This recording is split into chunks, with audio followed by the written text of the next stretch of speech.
안녕하세요. 채택 닥터 주영남입니다. 여러분 제가 저번에 이제 그 신용등급에 대한 이야기를 좀 드렸죠. 신용등급 관리가 우리가 살아가는데 굉장히 필요하다라는 이야기를 이제 드렸는데 미리 말씀드린 대로 자 오늘은 그 해외에서 카드를 사용할 때그 주의할 사항 또는 사용 방법 이런 걸 말씀을 드리겠습니다. 요즘은 뭐 우리가 이제 해외 여행이 굉장히 많죠, 그죠? 특히 그 연말, 연초, 연휴가 되면 많은 분들이 이제 해외로 나가십니다. 그래서 이제 그 해외로 나가실 때는 아무래도 현금을 많이 가지고 다니면은 이제 범죄 타깃이 되기도 해요, 그죠? 그래서 부득이하게 신용카드를 이제 많이 사용하시는데요. 어떻게 하면 보다 안전하게, 그다음에 소위 지혜롭게 신용카드를 해외에서 사용할 수 있는지 한번 차차 짚어보겠습니다.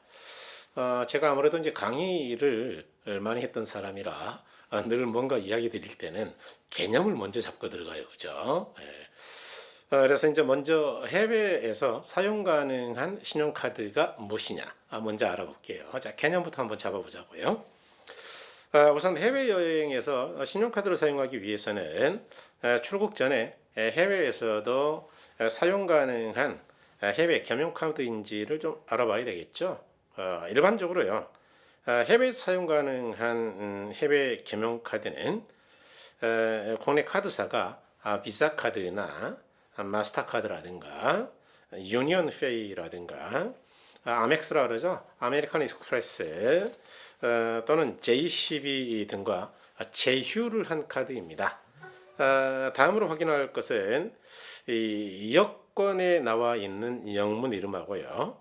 신용카드에 적혀 있는 영문 이름이 다를 경우에는 해외에서 카드 사용이 거부될 수도 있어요. 당연하겠죠. 그러니까 그럴 때는 이름을 여권과 동일하게 교체 발급을 미리 하시는 게 좋을 것 같아요. 그다음에 이제 두 번째는요. 해외에서 우리가 신용카드를 쓸 때 부정 사용을 방지할 필요가 있습니다. 자, 미리 대비해야 되겠죠. 뉴스에도 많이 나왔습니다만은 해외에서 카드 복사 등을 통한 부정 사용을 방지하기 위해서는 출국 전에 출입국 정보 활용 서비스라는 거 하고 다시요. 출입국 정보 활용 서비스하고요. SMS 서비스를 미리 신청할 필요가 있습니다. 신용카드 회원이 신용카드사 홈페이지 등을 통해서 출입국 정보 활용에 동의하면 카드 회원이 국내에 있는 경우에는 해외에서 매출 승인이 제한된다고 해요. 그래서 해외에 복사된 카드가 있다 하더라도 부정 사용을 방지할 수가 있다. 그런 이야기죠. 또한 신용카드 사용 내역에 대한 SMS 통보를 신청하면 카드 결제 즉시 휴대폰으로 확인할 수 있어서 부정 사용되는 경우에 곧바로 조치를 취할 수 있을 것입니다. 자, 다음으로 이제 우리가 잘 모르고 있는 건데요. 해외에서 사용했던 카드 사용액을 국내에 와서 할부 전환도 가능하다고 해요. 일반적으로 해외에서 카드 결제 시에는요. 대부분 일시불만 가능한 경우가 많습니다. 해외 사용 금액이 많아 상환 부담이 큰 경우에는 귀국 후에 카드사에 할부 전환을 요청할 수도 있다고 합니다. 다만 이 경우에 할부 결제에 대한 수수료, 이자는 당연히 부담을 본인이 해야 되겠죠. 그리고 해외 사용한 신용카드 매출 전표는 웬만하면 보관해 주는 것이 좋다 그래요. 매출 전표 보관은요. 향후 만약에 있을 매출 전표 변조 또는 과다 청구 이런 것들에 대비하기 위해 다시 말해 이의제기할 수 있도록 증거 자료로서 매우 중요하기 때문에 6개월 이상 일정 기간 보관할 필요가 있다라고 합니다. 이 경우 해외 사용분의 거래 취소나 환급에 걸리는 기간이 상당히 길기 때문에 통상 6개월 정도를 말씀드리는 거죠. 다음 이제 세 번째로요. 여러분 우리가 이제 포인트 선지급 서비스라는 것들 많이 들어보시죠? 우리가 가전제품을 살 때나 그럴 때는 미리 포인트를 끌어다 쓰고 나중에 카드 사용 금액으로 받은 포인트로 상환하는 걸 이야기하는데 이게 무조건 좋은 거냐 그런 이야기죠. 자, 신용카드 포인트라는 게 아시다시피 카드사가 정한 가맹점에서 회원이 카드를 사용할 때 결제 금액의 일정 부분이죠. 이게 이제 적립되고 일정 금액 이상이 적립되면 카드 이용 대금 결제라든가 가맹점의 물품 구입 또는 연회비 납부 등에 사용할 수 있는 그런 제도죠. 주로 항공사 이용 시 마일리지 서비스 등이 일반적이지만 최근에는 자동차나 가전제품 구입 시 카드사로부터 포인트를 미리 지급받아 물품 대금 결제 이용하는 방식도 상당히 많이 쓰이는 걸 봤습니다. 그런데 이제 카드사나 가맹점에서는요, 소비자가 물품 구입 시 지급해야 할 대금의 일부를 카드사로부터 미리 지급받아 가지고 이용하고 향후 카드 사용 시 발생하는 포인트로 상환하게 되므로 결제 부담이 줄어든다고 설명을 하죠. 그렇지만 결국 산 포인트 서비스는요, 할인이 아니고 향후 일정 기간 동안 일정 금액 이상의 카드 사용을 통해서 발생된 포인트로 상환해야 되는 부채라는 점을 유의하셔야 되겠어요. 그러니까 빚이죠. 3포인트 서비스는 구매 시점에서 카드 회원의 결제 부담을 줄이고 장기에 걸쳐 포인트로 분할 상환한다는 장점이 있는 반면 약정 포인트를 상환하지 못하면 할인받은 원금은 물론이고 이자까지도 상환해야 하는 상환해야 하고 경우에 따라서 연체가 되면 연체 이자까지 납부해야 되는 문제가 있다는 거죠. 그래서 가능하면 미리 당겨 쓸 필요는 없을 것 같다 그 이야기예요. 여러분 통계를 보니까요. 2014년에 선 포인트 서비스를 이용한 후에 포인트가 부족해서 현금으로 상환한 사람들이 무려 44%예요. 그러니까 약 절반 정도가 결국은 계획대로 포인트 상환을 못했다는 이야기죠.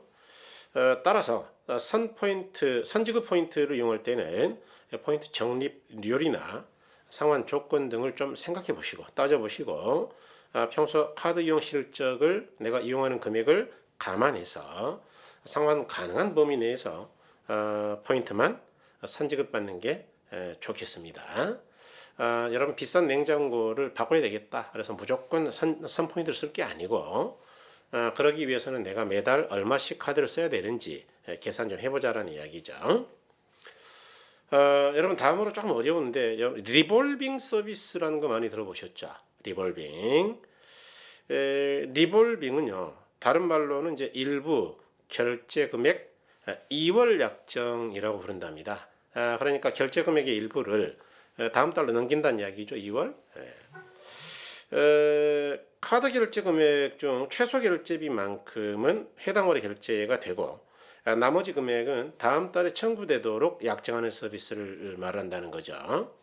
예를 들어 통장 잔액이 부족하여 카드 제금 연체가 오래되거나 장기간 해외 출장 때문에 통장 잔고를 관리하기가 힘든 경우 리볼빙을 활용하면 연체 없이 안전하게 신용을 관리할 수 있다는 장점이 분명히 있지요.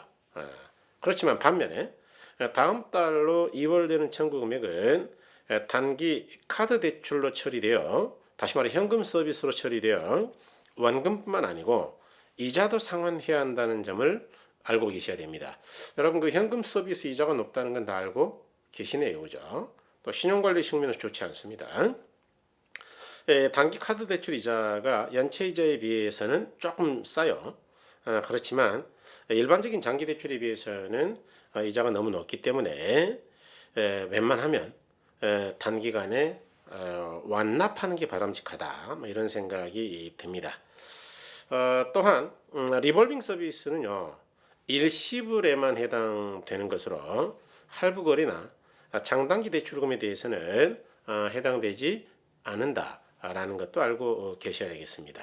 예를 들어서 전체 청구 금액이 이제 100만 원이고요.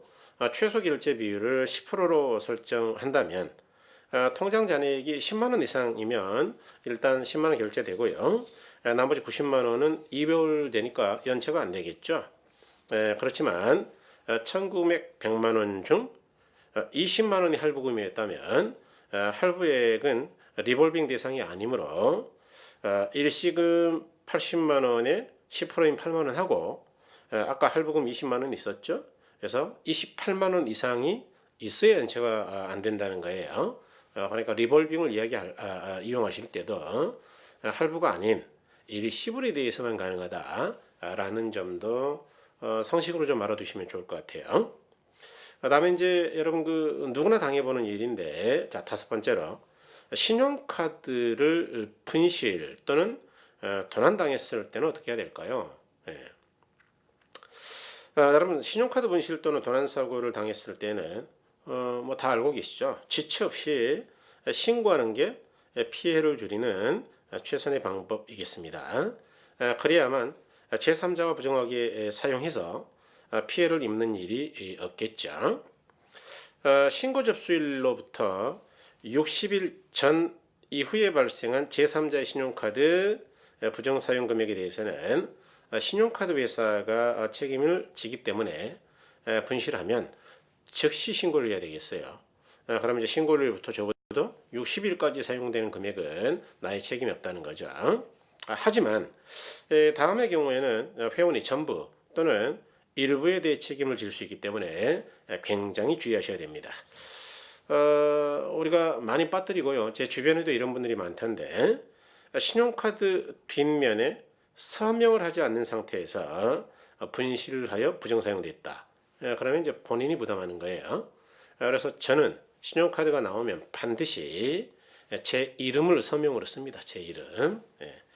그 다음에 두 번째, 회원의 고의 또는 관리 소홀로 인해서 부정사용됐다. 이럴 때도 은행은 책임지지 않는다는 이야기죠. 그 다음에 세 번째, 카드의 미서명 또는 양도되어야 하는 분들도 꽤 있어요. 특히 가족 간에.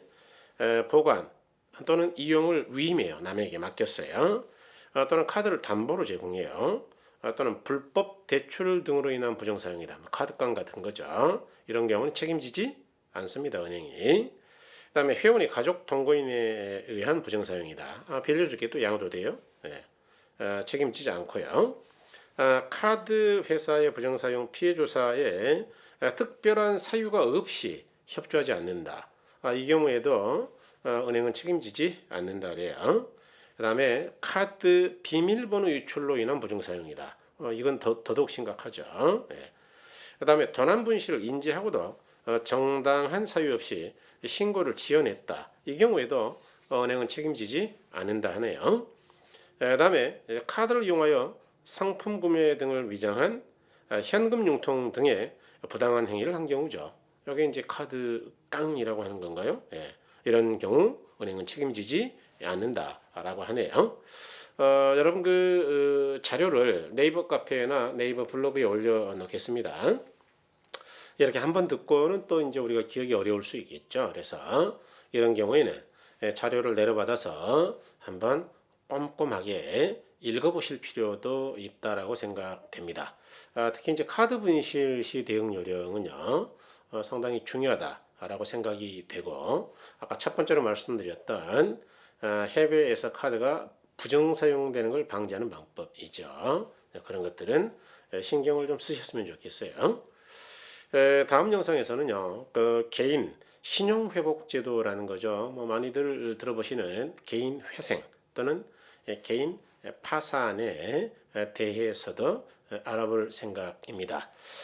부득이하게 어려움을 겪고 계신 분이 혹시 있다면 누구에게 물어보기도 좀 그렇잖아요, 그죠? 그래서 제가 일단 상식적인 수준에서는 정리를 좀 해드릴 거고요. 필요한 경우에는 법무사 등 전문가들에게 물어보면 되겠죠. 여러분 아침 8시에 뵙도록 하겠습니다. 감사합니다.